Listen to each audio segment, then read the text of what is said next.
আমি তো আর দুবাইতে যে কুনাফা চকলেট খেতে পারবো না। সো বাংলাদেশেই কোত্থেকে কুনাফা চকলেট খেলাম, কিভাবে খেলাম সেটাই আপনাদেরকে বলবো। Please like. Hello everyone, this is Fatema, welcome Fatema blogs. সকাল সকাল ঘুম থেকে উঠেই যে তাদের সাথে দুষ্টামি স্টার্ট। আর যারা দেখো বড় হয়ে গেছে, নিজে নিজে কাপড় ভাঁজ করতেছে, কেউ বলে নাই। দেখো মাশাল্লাহ কি সুন্দর করে কাপড় ভাঁজ করতেছে না, মেয়ে মেয়ে হয়। সে নিজে নিজে কাপড় ভাঁজ করে গুছিয়ে বলে কি শেষ। এর মাঝখানে যে সায়ানাজ যারা আবার ঝগড়া করা স্টার্ট করে দিল, তাদের দুজনের ঝগড়া মিটাইতে মিটাইতে আমার অবস্থা খারাপ হয়ে যায় সকালবেলায়। শুভ ঘুম থেকে উঠছে, এখন তাদের সাথে বসে আছে। তারপরে হলো ব্রেকফাস্ট দিচ্ছে, কারণ ও অফিসে চলে যাবে সেই জন্য। তো এভরিডে ওর মতো করে উঠে চলে যায়, কিন্তু মাঝে মধ্যে আমাদের সাথে সকাল সকাল আমরা ঘুম থেকে উঠে যাই, আমাদের সাথে দেখা হয়ে যায়। এই যে মানে শুভ বলল যে সায়ান একটু ফ্যানটা ছেড়ে দাও। বাপের কথা শুনে ছেলে সুন্দর করে ফ্যান ছেড়ে দিল। তারপর তারা এখানে ব্রেকফাস্ট করতে বসে গেল সকালে।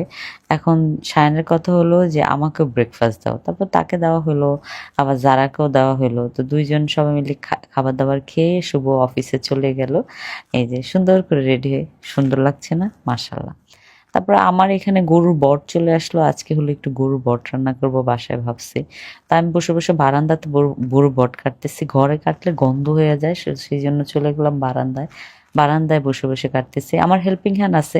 তারপর আমি কাটি মাঝে মধ্যে, কারণ হলো বটটা সাইজ যদি সুন্দর না হয় বটটা ভাজতে মজা লাগে না। তারপরে চলে আসলাম রান্নাঘরে, আজকে অনেক আইটেমের রান্না করব। সব রান্নাগুলো দেখাচ্ছিলাম আমি কি কি রান্না হবে। এখানে রান্নাঘর খুবই ম্যাসাকার অবস্থা, শাকটা সবুজ কালার কি সুন্দর লাগতেছে। যারাকে হলো গোসল করে দিলাম, যারা হলো গোসল করে ফেললো। করার পর আবার আমি রান্নাঘরে চলে আসলাম, এসে হলো ওদের খাবার বসাবো, পিচ্ছিদের ফিশফাস বসাই আমি সবসময়। তো এই যে ফিশফাস বসাইতেছিলাম, আয়সা আমার কোলে উঠে বসে আছে, কারো কাছে যাবে না, আমার কাছে সে এখন রান্না করবে। তারপর টেবিলে খাবার দিয়ে হাজবেন্ডকে অফিসে খাবার পাঠিয়ে দিলাম। এই যে ড্রাইভার চলে আসলো, ড্রাইভারটা দিয়ে পাঠিয়ে দিলাম অফিসে খাবার। তারপর আমি একটু খেতে বসলাম, খেতে বসে হলো তাদের সাথে, তাদেরকে নিয়ে বসলাম সাথে, তারাও খেতে পারে। তারপর হলো আমি চলে যাচ্ছি একটু বাহিরে, বাহিরে আজকে আমার একটু কাজ আছে। আমার একটা জিনিস কিনতে হবে মোবাইলের, সো মোবাইলের ওটা কিনতে আমি বাহিরে চলে যাচ্ছি রিক্সা করে। আমার রিক্সা যেতে খুব ভালো লাগে। আমি চলে গেলাম কুপার্সে, কুপার্সে গেলাম হলো আমার কুপার্সের স্যান্ডউইচগুলো, ক্লাব স্যান্ডউইচগুলো আমার খুব ভালো লাগে। তো আমি কুপার্স থেকে ক্লাব স্যান্ডউইচ নিলাম, নিয়ে হলো মানে নিয়ে বললাম যে আমি এই ক্লাব স্যান্ডউইচটা খেতে চাই। তো ওটা 3টা মিক্স করা ছিল, ভ্যারিয়েন্টের ছিল। তো সেই জন্য আমি ওটা নিয়ে নিলাম, আমার খুবই পছন্দ হয়েছে ক্লাব স্যান্ডউইচটা। আর আমি সবসময় কুপার্স থেকে জিনিস কিনি, কারণ হলো ওখানে প্রাইসটা একটু রিজনেবল আছে সেই জন্য।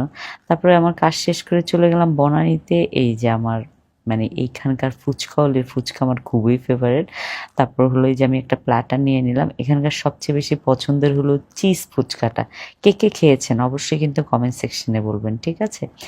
আর হলো তারপরে খেয়ে দিয়ে হলো আমি বাসায় চলে আসলাম, এসে দেখি কুনাফা চকলেটটা চলে আসছে, যেটা আমি অনলাইন থেকে অর্ডার দিয়েছি। যেহেতু আমি মানে দুবাই কবে যাওয়া হয় না হয়, মানে সেই জন্য আমি ভাবলাম যে আমার ছেলেকে আমি প্রমিস করেছিলাম যে ওকে কুনাফা চকলেট খাওয়াবো। তারপর আমি চকলেট ওপেন করতে গেলাম, এখানে আমার হাজব্যান্ডও চলে আসলো, পিচিরাও চলে আসলো। তারপর আমরা সবাই হলো কুনাফা চকলেট খেলাম। Thank you so much for watching my video.